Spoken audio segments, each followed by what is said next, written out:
మండల party president నా క్యాండిడేచర్కి proposer నేను ప్రపోజర్గా తీసుకొచ్చాను అతను ఈరోజు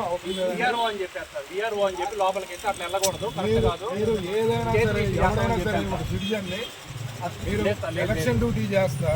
లేదు సార్ ఆ మాట ఎలక్షన్ డ్యూటీ చేస్తా లోపల అంటే పొరపాటు కూడా అనలేదు సార్ ఆ మాట అనలేదు లేదు సార్ వీళ్ళంతా మా స్టాఫ్ మొత్తం ఉన్నారు అసలు ఆ మాట అనలేదు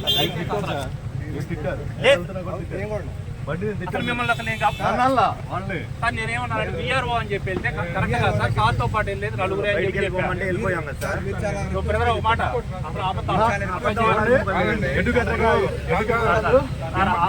మిమ్మల్ని ఎవడో తిట్టకుండా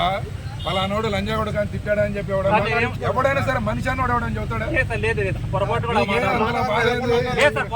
మీరు 5 వెళ్ళొచ్చు నేను ఒక్కడే వెళ్ళా మీకేంది బాధ అంటే ఈ రోడ్డు నడవద్దా టాపిక్ లేదు సార్ ఎందుకంటే విఆర్ఓ అని చెప్పేసి కరెక్ట్ కాదని చెప్పి విఆర్ఓ అయితే లోపలికి వెళ్తాను లేదండి ఇతనితో పాటు ఇతను ఉన్నాడు విఆర్ఓ అయితే లోపలికి వెళ్తాను లేదా విఆర్ఓ అయితే లోపలికి వెళ్తాను లేదా మీరు చదువుకున్నారు సార్ దయచేసి ఒక మాట నేను వెళ్ళానండి పొరపాటు కూడా మాట సార్ నేనేమన్నారంటే ఓపెన్గా చెప్తున్నాను రాజపెట్టేది ఇతను విఆర్ఓ అని చెప్పి సమస్య మీతో అయితే మీరేం చెప్పారు మాకు ఇప్పుడు మేము వచ్చామండి ఇక్కడ మేము కార్తీక రికార్డ్ చేసుకోండి మనం కంప్లైంట్ కూడా పెట్టాలి నేను క్యాండిడేట్గా నిన్న టైంకి రాలేకపోయినా వాళ్ళు వచ్చాను ఓట్ చేయడానికి మీరేమన్నారు నన్ను సార్ మీరు నిన్న 5 ఆల్రెడీ వచ్చారు కాబట్టి మీరు ఒక్కరు వెళ్ళండి అన్నారు నేను ఒక్కడిని వెళ్ళాను లోపలికి ఓకే నాతో పాటు ఏజెంట్ అతనికి ఆల్రెడీ పర్మిషన్ ఉంది నాతో పాటు రావట్లేదు మా లాయర్ గారు ఆయన వచ్చాడు ఈయన నేను ప్రపోజల్గా తెచ్చుకున్నాను ఏది సెకండ్ సెట్ నామినేషన్ వేయడానికి ఒకసారి నామినేషన్ సెట్లో మా మండల పార్టీ ప్రెసిడెంట్ ప్రపోజర్గా నేను ఇక్కడ తెచ్చుకున్నా కాకపోతే నేను వాళ్ళు ఓటు ఒకటే ఇద్దాం అనుకుంటున్నా రెండో సెట్ నామినేషన్ తెలుసుకోవాలా అందువల్ల అతను ఇక్కడ బయట నుంచోబెడితే మీ ఎస్ఐ నాగశివారెడ్డి గారు లంజాగూడక నీకేం పని ఇక్కడ బుద్ధం మూసుకొని తెంకాలంటే ఇక్కడ వస్తే లోపలేస్తానని చెప్పి బెదిరించాల్సిన అవసరం ఏంటి విఆర్ఓ అయితే లోపలికి వెళ్తానికి లేదా విఆర్ఓ అయితే లోపలికి వెళ్తానికి లేదా విఆర్ఓ అయితే లోపలికి వెళ్తాను లేదా విఆర్ఓ అయితే డ్యూటీకి లోపలికి వెళ్తాను లేదా విఆర్ఓ అయితే తిడతారా డిపార్ట్మెంట్ వండి తిడతారా మేము ఎలక్షన్ కమిషన్ కూడా ఇప్పుడు రిప్రజెంట్ చేస్తాము ఎస్పీ గారికి చెబుతాం క్లియర్ గానే చెప్పారు కాబట్టి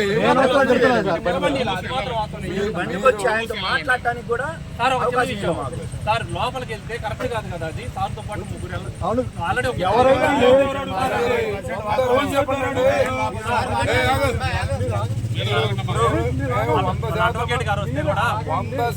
రూల్ ఓబే చేస్తాం అది కాదు నీకు బూతులు తిట్టే అధికారం ఎవడొచ్చాడు అంటే మీ చుట్టూ ముగ్గురు పోలీసులు పెట్టుకోవాలి ఎవడో లేనప్పుడు బూతులు ఇష్టం తిడితే పడటానికి చెప్తాను అది అబద్ధం నేను 10 మంది ఉన్నారు ఒకటి కాదు 4-5 మీరేమన్నారండి మీరేమన్నా అంత సీరియస్ అవ్వాల్సిన అవసరం ఉంది ఆ డ్యూటీలో సీరియస్ అవ్వాల్సిన అవసరం ఉంది మీరు ఎక్కడికి వచ్చారు ఇక్కడ ఉన్నాడు మీరు అక్కడికి రావాల్సినంత అవసరం ఉంది మీరు ఎలాగ లంచా కొడకలంత అవసరం ఉంది సార్ అది అబద్ధం సార్ అది నేను నామినేషన్ చేయడానికి వచ్చా నా ప్రపోజల్ తెచ్చుకున్నా నా సెట్ వచ్చింది చేస్తారా ఎస్ఐ గారు డ్యూటీలో ఉన్నాడు ఆ మాట అన్నాడు మేము కంప్లైంట్ చేయాలి ఎవరు చేయాలి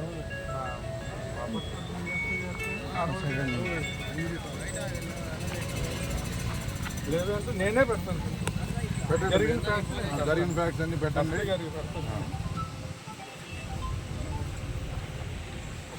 మనం ఇదంతా కమ్యూనికేట్ చేద్దాం మీరు కూడా మీ తరఫు నుంచి పెట్టండి మేము ఇక్కడ జరిగిన సంఘటన మేమంతా రిక్వెస్ట్ చేసి ప్రపోజల్ చేసి కంప్లైంట్ మీకు అప్పచెప్పాలి థ్యాంక్ యూ